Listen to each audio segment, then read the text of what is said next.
So I reached an exciting dividend income milestone in 2024, and I wanted to share my progress and how I got here with you. It's been 38 months.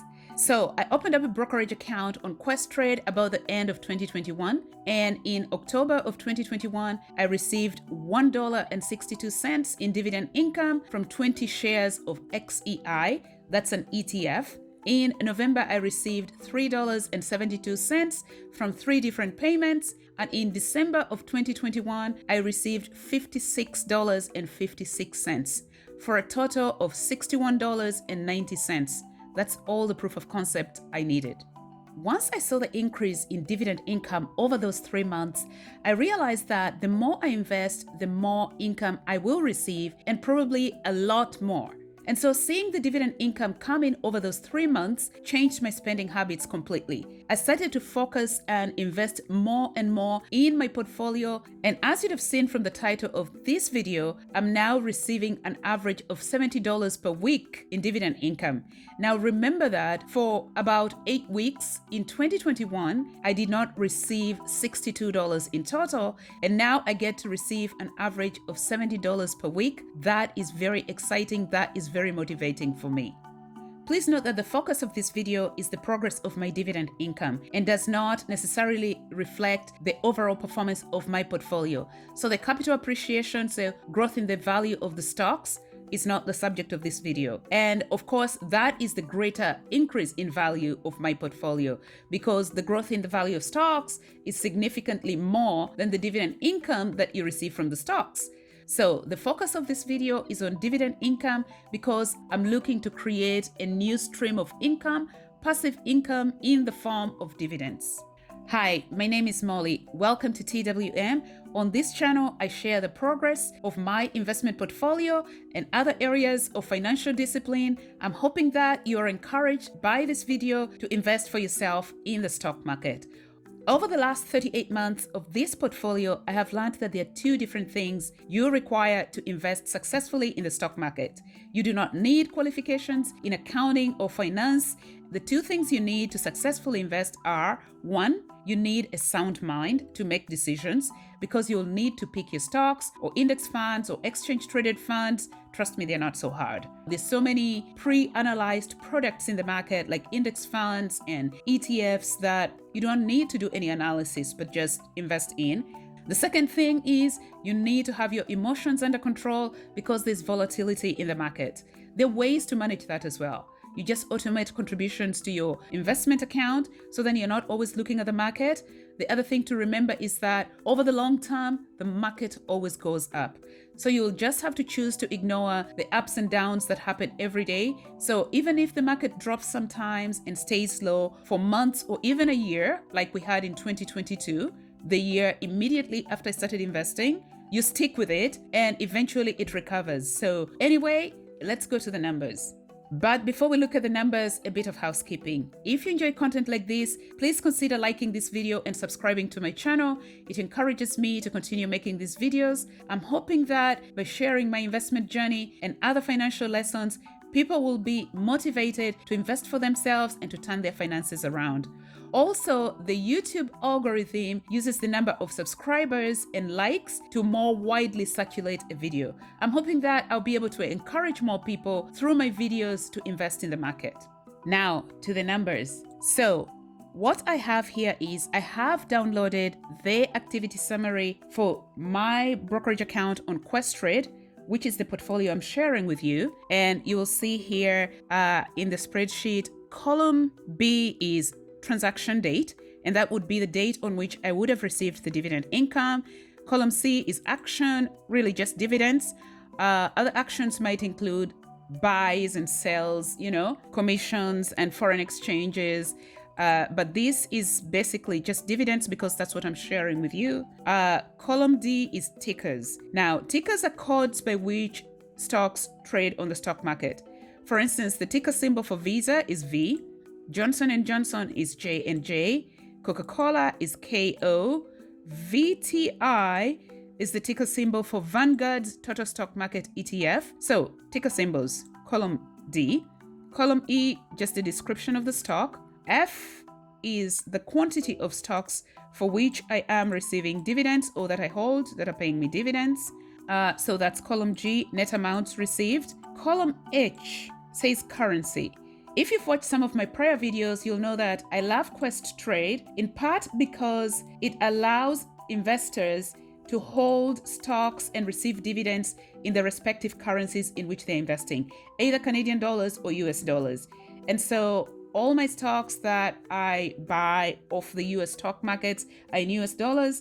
All Canadian stocks are in Canadian dollars. Now, column I is all CAD. I have decided to convert all US dollar stocks into Canadian dollars so that we're comparing apples to apples and not working with two different currencies. So the number is, reasonable and meaningful. Column K, dividends. That's what I'm sharing. Column L has 3 different accounts because on my Quest Trade portfolio, I have 3 different accounts. I have the TFSA. Now the TFSA is equivalent to the Roth IRA. I also have an RRSP account, which is equivalent to the 401k. And of course, I have a margin account, which is a taxable account. Both the RRSP and TFSA are tax sheltered accounts. So I have 3 different accounts on Quest Trade. Now, let's see how much dividend I received in each of the months. In January of 2024, I received $226.48 from 3 different payments. TD paid me twice because I have TD in 2 different accounts. So $226.48. That's January of 2024. In February, I received $359.51. Again, 4 payments, 120 shares of Bank of Montreal for a total of $181.20. Now remember, the numbers I'm sharing here are just for 2024. Royal Bank of Canada, 78 shares, $107.64. Procter & Gamble, this of course is in US, $63.50. And Apple, I have 26 shares. So February, 4 payments, $359.51. In March of 24, 3 payments, $118.09. In April of 2024, 4 different payments. Again, 2 payments from TD because I have TD in 2 different accounts. Altria Group, ticker symbol MO. This is cigarettes. They make cigarettes. I think that's what the company does. And Coca-Cola, 102 shares, $293.27. That's in April. In May, I received $364.25 from 4 different payments. 4 different payments. Again, Bank of Montreal, Royal Bank of Canada, Apple, Procter & Gamble, 50 shares. So $364.25. In June, about 8 different payments. You'll notice I have Google. If you've watched any of my prior videos, you'll know that I'm a passionate dividend investor. And the focus of this portfolio is on dividend investing. You'll see that I received 3 different payments from Google, Alphabet. Now, when I first invested in Alphabet or Google, it was to add a growth component to my portfolio, and Google was not paying any dividends. However, in early 2024, Google announced its first dividends, and then in June, they made a payment. They made first payment of dividends ever, and I have in total 92 shares, and I received just about $22. So investing in Google is not for income purposes or dividends, because with that rate of payment, less than 0.5%, you would not be able to sustain yourself on that kind of income. So I also have Johnson & Johnson paid me, Visa, Fortis, Enbridge paid me twice because I have it in 2 different accounts. July. In July, I received $288.33, and I received payments from 5 different companies. TD again paid me twice. VTI. So that was the strategic ETF I referred to previously. You can see I only have 9 shares. And Coca-Cola SCHD is a Charles Schwab dividend ETF, 24 shares. I believe I actually had more, and I sold out of this position to reposition the funds. That was a mistake, by the way. I've started building up SCHD again. That was July. So for July, 288.33. In August, I received, look at that, 374.41 from 4 different payments. Now, you'll notice that BMO, Bank of Montreal, I still have 120 shares, but now my dividends are 186. It must have increased its dividend. Royal Bank of Canada, I still have 78 shares, and now I'm receiving $110.76, up from 107. So Royal Bank of Canada must have increased dividend payments as well. So 374.41. As a dividend investor, you do not just invest in stocks with a high yield. My strategy is to always invest in companies paying a reasonable yield, but also have a good potential for growth. When I say growth, I mean growth in dividend income. In September, look, yeah, again, quite a few, 8 different payments, $244.70. Again, Google, Johnson & Johnson, Visa, SCHD, Fortis, and Enbridge.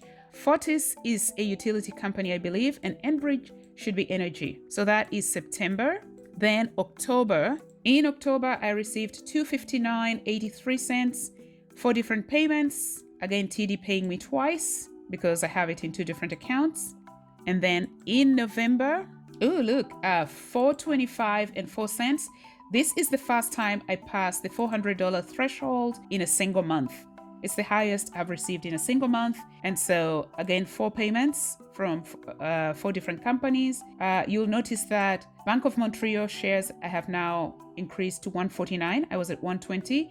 Also the Royal Bank of Canada, I bought an additional 4. So from 78, I'm at 82. So from 150, I'm now receiving $230.95 from BMO. And Royal Bank paid me $116.44. So $425.04, that's November. And finally, December of 2024. There we go. In December of 2024, I received 14 different payments. Yes. And they're $450, the highest income for any month so far. You'll notice some new positions. SPLG is a Spider S&P 500 ETF. In a video that I did about early October 24, I said I was going to start new positions in SPLG, in SCHG, XIC. And so I haven't received any payments from XIC yet. But in that video, I have set targets for SPLG, SCHG, and XIC. So this is the first payment I received from SPLG. You can see here in December, I received 4 payments on the 2nd, 1 on the 10th, 6 payments on the 16th, 1 on the 19th, 26th, and 31st, for a total of $449.70. That is very exciting. Remember that in 2021, I did not receive $62 in the 3 months in which I was in the market. So in total, I received $3,617.63 in 2024. So now let's go and update my dividend tracker with the December dividends because I haven't done that yet. Okay, so here's my dividend tracker.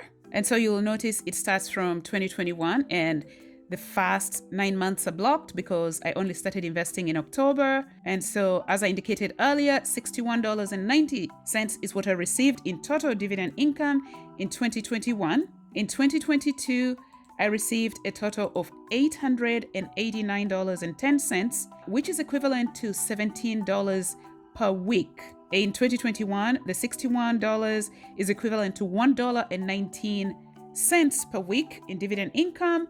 So 2022 again, $17.10.